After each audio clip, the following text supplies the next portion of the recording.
Athletics. Carl Anker, guys, got a lot to get through in the second part, so let's keep up the pace as we chat Manchester United, and we are heading to the back page of the Mirror. Michael Carrick and his future. No rush for job I love. Martin, is he just trying to play it safe here, try not to kind of be too, I suppose, vociferous about how much he really wants this job, wants an answer as to whether he's going to get it? Is he just kind of like, doesn't want to upset any of the hierarchy by just going, I love it, I'm happy to wait? Yeah, he's in a difficult position. I have spoke to managers in the past who were the caretaker and kept saying they wanted the job and regretted that because they thought, with hindsight, it put too much pressure on the board of directors. On this one, I think Carrick is playing it as coolly as possible, to be seen as to put no pressure on anybody that could make a decision on his future. He's trying to let his results do his talking, and the level of calm that's over Manchester United at the minute, and the results that look very much like they're going to take the club back into the Champions League. That, to me, is about as emphatic as any argument he could present verbally in terms of trying to get the job. Every now and then he lets it slip, though. In that same interview, I enjoy being here. I love being here. It's a real privilege to be in the position I am. He says, I am thriving with the responsibility that we've got. There is no doubt whatsoever that he is desperate for that job. And as I said, he's doing everything in terms of results. You know, there's been a little bit of a wobble. They weren't very good against Leeds. They had a bad result against Newcastle.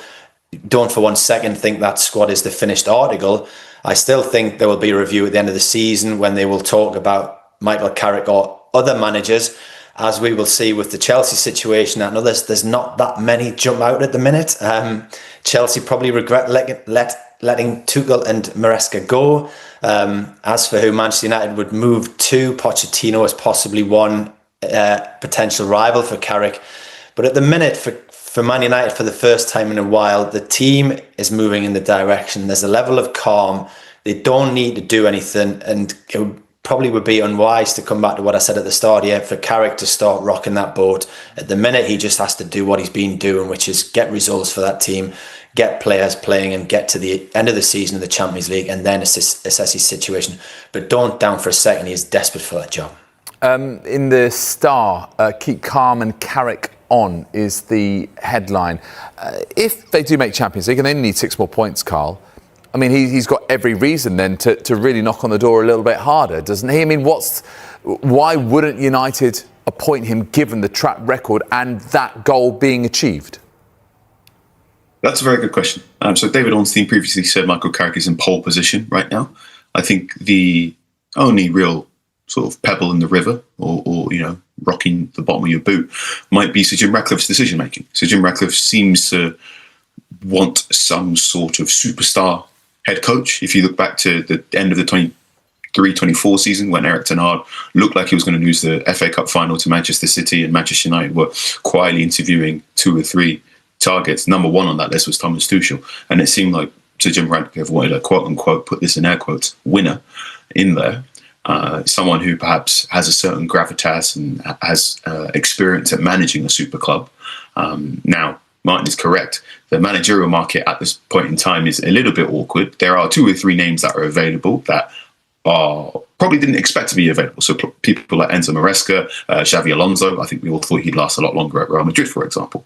However, a bit more confusingly is there's a number of coaches that are in charge of national teams at the World Cup that I'm sure Premier League clubs would like to interview, but things are complicated. So someone like Mauricio Pochettino, as we've just discussed, who's with the United States men's team, or Carlo Ancelotti with Brazil, who's just renewed his contract, Thomas Tuchel, who's renewed his contract with England, or indeed someone like Julian Nagelsmann, who we at The Athletic have reported has been of interest to Manchester United.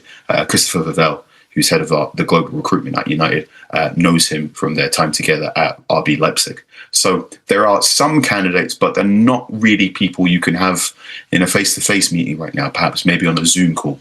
So what I'd say is Michael Carrick has got everything done to get in a good internal interview, but there might be a small opportunity or small reason to believe that some external candidates may be invited into either Carrington or to one of Sir Jim Ratcliffe's luxury mansions somewhere around the world to have a quick chat about tactics somewhere between now and the end of the World Cup.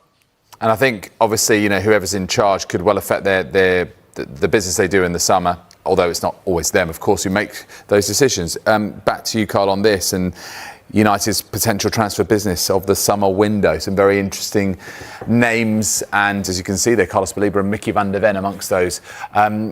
So do you sense that this is the real chance for United to stamp a different kind of authority on this squad with some of those players, and yeah, what's your read on where United are and where they want to get to?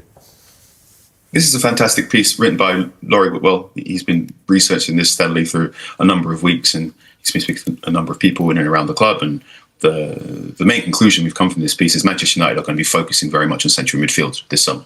So if you look at last summer, it was about bolstering the front line. Mateus Cunha comes in, Brian Mbeumo comes in, and then Benjamin Sesko as a sort of surprise option. Many people didn't believe Manchester United had the budget to get Benjamin Sesko, but it seemed like they opened a new revolving credit facility in order to pay for that. Whereas now the focus is going to be on central midfield. We know Casemiro will be leaving in the summer, so option one will be getting that Casemiro successor. And it now appears to be that while Manchester United would like to sign Elliot Anderson, Nottingham Forest would be looking for a UK British transfer record in order to get him somewhere in the region of north of 100 million, perhaps even as high as 125 million to sign him.